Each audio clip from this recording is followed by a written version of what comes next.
Welcome back to Read Pulse, your favorite corner for stories that hit right at the heart. Let's dive straight into the explosive finale. My ex-husband hated me, all for the sake of the girl who'd been his dream girl.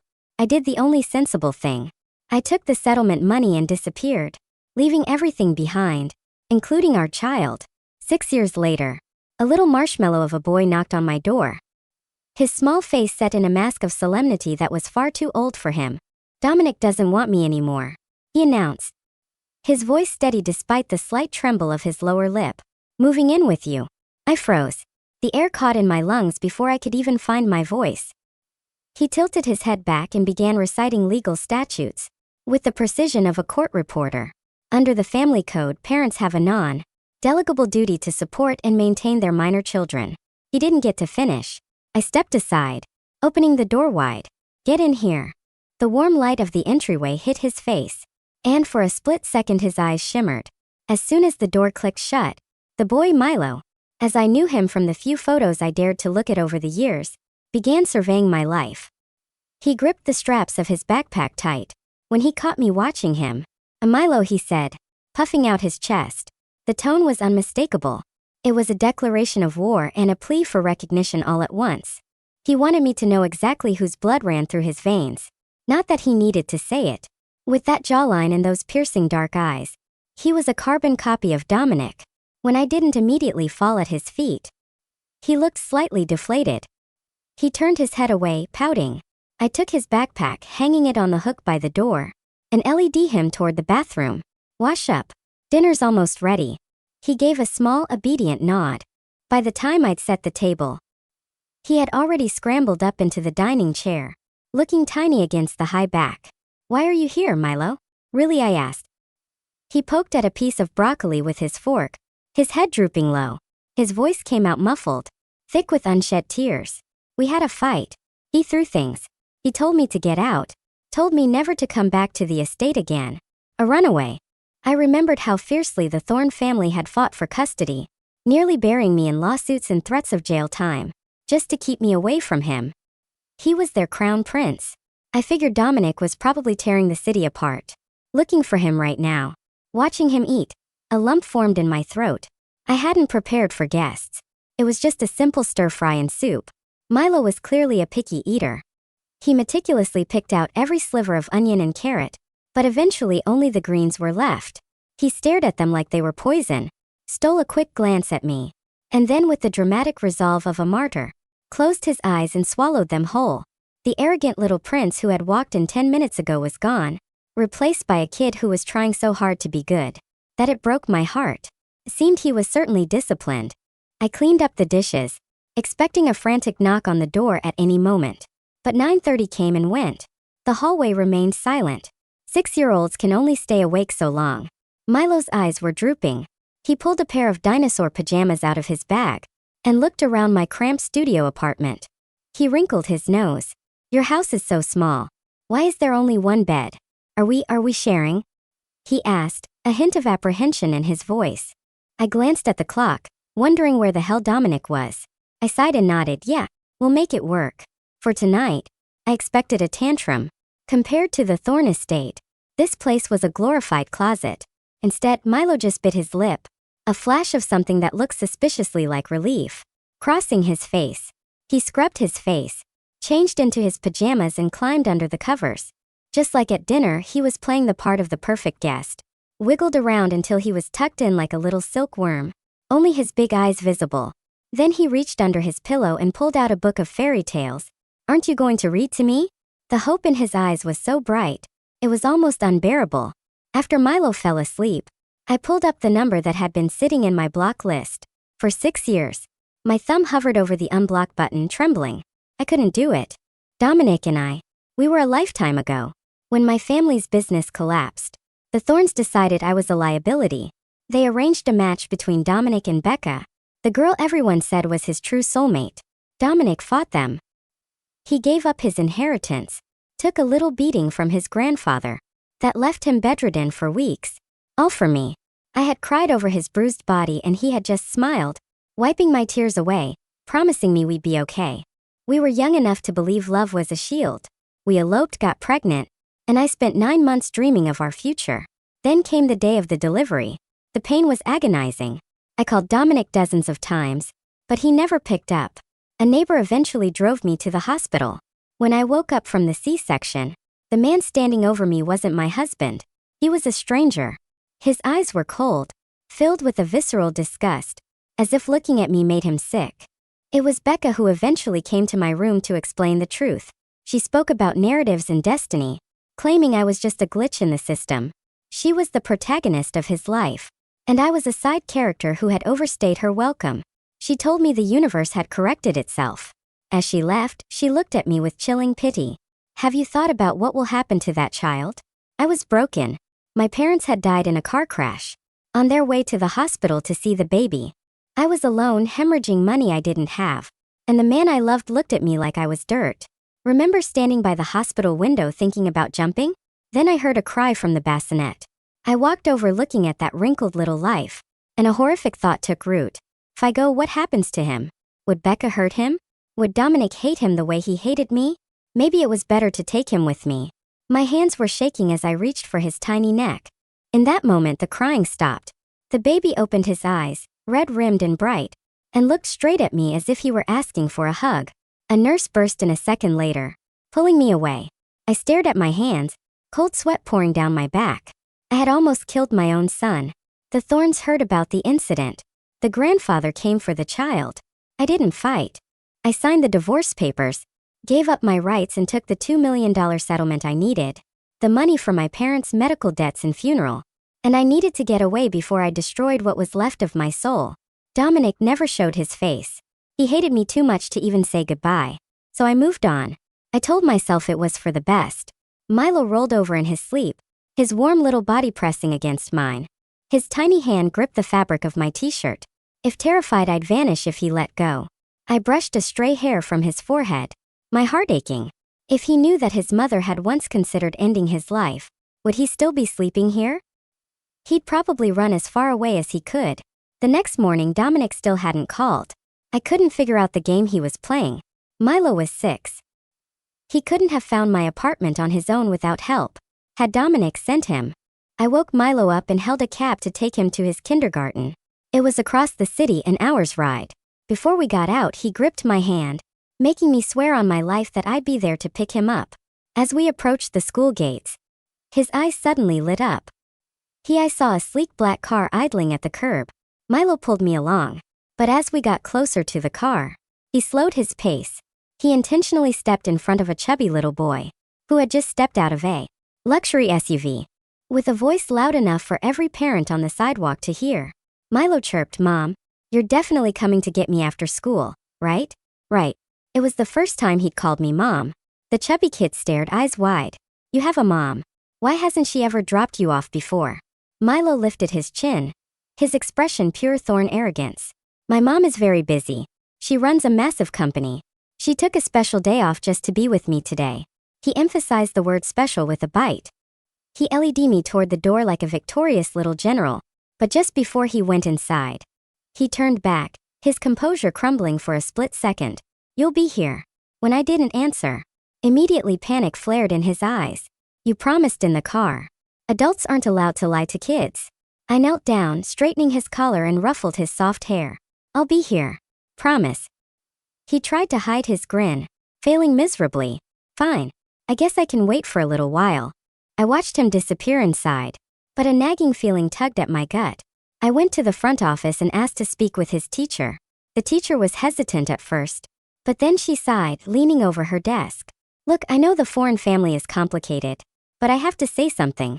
No matter how busy parents are, the child should come first. Milo has been here for 3 years and not once has anyone come to a parent-teacher conference. The other kids tease him. They say he's an orphan. It's affecting him. Miss Thorne, nobody had ever come. Even if Dominic hated the boy, wouldn't he send an assistant? A nanny?" I felt a surge of rage. The first time, I wondered if giving up custody had been the right thing. I might have been poor, but I would have given him everything. He was a billionaire's son, but emotionally he was a beggar. I pulled out my phone and dialed the number. I knew by heart I needed to have it out with Dominic. If he didn't want the boy, I'd take him. I wasn't the broken girl I was 6 years ago. I could raise him. As the phone started to ring, a familiar melody sounded right behind me. My spine turned to ice. I turned around. Standing next to a black Bentley was a tall, imposing figure. 6 years hadn't changed him much. He looked harder, colder. His presence more suffocating than I remembered. He was holding his vibrating phone. His eyes narrowed as he stared at me. "You've been hiding for a long time," he said, his voice a low, dangerous rumble. "Are you finally ready to show your face?" The phone slipped from my trembling fingers. It shattered against the concrete sidewalk with a sharp crack. I didn't bend down to pick it up. My eyes were locked on the man standing before me. Dominic stepped closer. The winter breeze carried the faint, familiar scent of cedar and expensive cologne. He looked like a dark king who had finally cornered a fleeing rebel. But I was no longer the terrified girl who had signed away her life in a sterile hospital room. I thought of Milo's tear-stained face. I thought of the empty chairs at 3 years of parent-teacher conferences. The paralyzing fear that usually gripped my heart instantly evaporated. It was replaced by a scorching, blinding rage. "Am I ready to show my face?" I echoed. A bitter, humorless laugh tore from my throat. "The better question is how you dare to show yours." Dominic's jaw clenched. His dark eyes flickered with a dangerous, unpredictable storm. "You abandoned our newborn son for a $2 million payout. You disappeared into thin air without a single backward glance. And now you have the audacity to kidnap him?" I took a step forward. I didn't care about the menacing bodyguards hovering near his Bentley. I pressed my finger hard against his custom-tailored chest. "I didn't kidnap him. He ran away because your precious, perfect family treats him like a ghost." Dominic's hand shot up. He gripped my wrist. His touch was blazing hot, sending a familiar jolt of electricity straight to my bones. "Watch your mouth," he growled low in his chest. "Becca ensures he has the best tutors, the finest staff, and a flawless routine." "A flawless routine?" I spat back.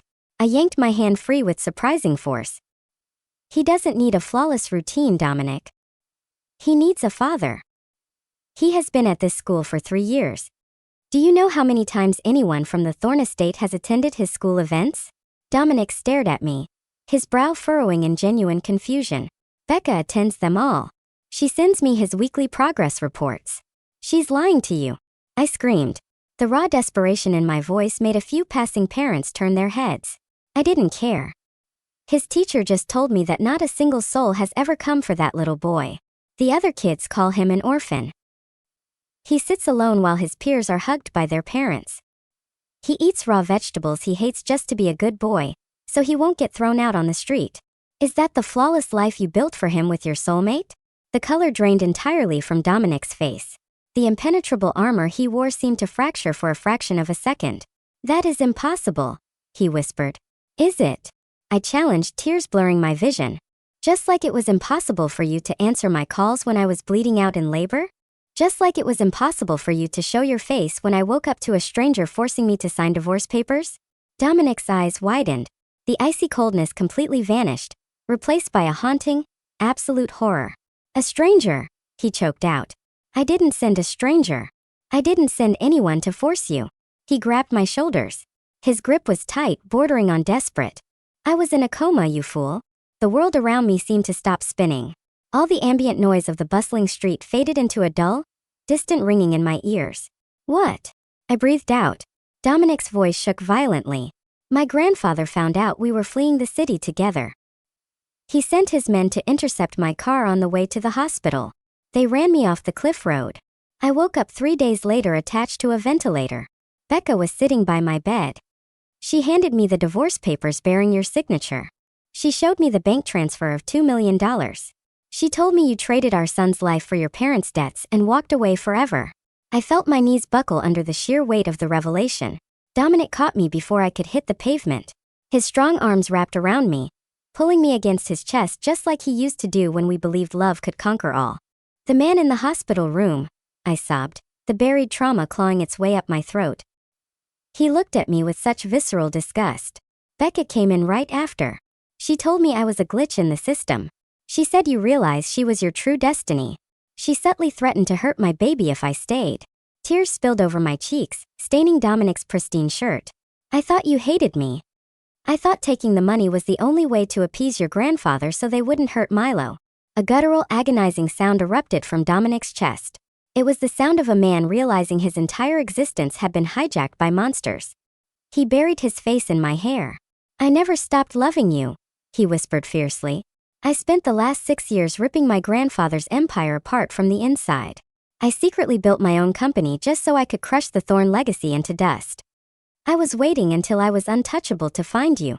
But Becca had your digital footprint completely erased. She made sure you were a ghost." Suddenly, the screech of tires interrupted us. A gleaming white Porsche Cayenne swerved to the curb directly behind Dominic's Bentley. The driver's side door flew open. Becca stepped out, her designer heels clicking sharply against the pavement. She looked perfectly polished, her smile sickly and sweet. "Dominic, darling," she cooed, her eyes darting frantically between us. "What on earth is going on here?" I heard the tracking alert on Milo's bag, went off near this terrible neighborhood. Her gaze finally landed heavily on me. The sweet smile froze on her lips. A flash of genuine panic crossed her perfectly manicured features. "You," she hissed under her breath. Dominic slowly released his hold on me. He turned to face the woman who had stolen 6 years of our lives. The warmth he had just shown me was instantly gone. He looked like the Grim Reaper incarnate. "Becca," he said smoothly. His unervingly calm tone was far more terrifying than any shouting could ever be. "How were Milo's grades this week?" Becca blinked, caught entirely off guard by the mundane question. She quickly recovered, plastering on a fake maternal pout. "Oh, you know. He's doing wonderfully. His teacher says he's the absolute brightest boy in the class." I was just at a parent-teacher meeting yesterday to discuss his advanced reading curriculum. Dominic didn't say a single word. He simply raised his hand and snapped his fingers. One of the massive bodyguards immediately stepped forward, handing Dominic a sleek tablet. Dominic tapped the screen once and tossed it effortlessly to Becca. She fumbled to catch the expensive device. Her eyes scanned the glowing screen. It was a live feed showing her secret offshore bank accounts being drained to absolute zero. "What is this?" she shrieked, her voice pitching into something ugly and shrill. "This is the end of your fabricated narrative," Dominic stated coldly. "I already knew you were secretly siphoning company funds, Becca. I was happily letting you dig your own financial grave. But discovering you fabricated my son's entire life? Discovering you tortured my wife?" He took a slow, deliberate step toward her. Becca shrank back against her luxury Porsche, her arrogance crumbling into dust. "Dominic, please, she's lying to you. She's a gold digger who sold your baby. I did everything for you. You are nothing but a parasite," he interrupted softly. "My security team is currently emptying your penthouse. Your fraudulent progress reports have already been forwarded to the police department. You will be formally charged with embezzlement, wire fraud, and severe child neglect." Becca's perfectly styled facade utterly shattered. She opened her mouth to scream, but Dominic's bodyguards efficiently flanked her on both sides. They escorted her away as she dissolved into an undignified, hysterical mess. I stood there, breathless and trembling. The suffocating weight that had crushed my chest for 6 long years was finally lifting into the crisp morning air. The shrill school bell rang loudly. The cheerful sound pierced the heavy tension lingering on the sidewalk. The heavy double doors of the kindergarten swung open. A vibrant sea of children flooded out onto the playground. I scanned the chaotic crowd frantically. Then I finally saw him. Milo was walking slowly, his head bowed low. His tiny shoulders slumped in defeat under the weight of his oversized backpack. He looked like a little boy marching toward his own execution. He probably thought I had lied to him about coming back. He probably thought the black Bentley meant he was being dragged back to his lonely, gilded cage. "Milo!" called out. My voice cracked with overwhelming emotion. His little head snapped up. Those dark, piercing eyes locked onto mine instantly. For an agonizing second, he just stood there, paralyzed in absolute disbelief. Then he saw Dominic standing right beside me. The tough, arrogant little prince vanished completely. The mask of unnatural solemnity shattered into a million pieces. He dropped his backpack onto the dirt without a second thought. "Mom!" he screamed.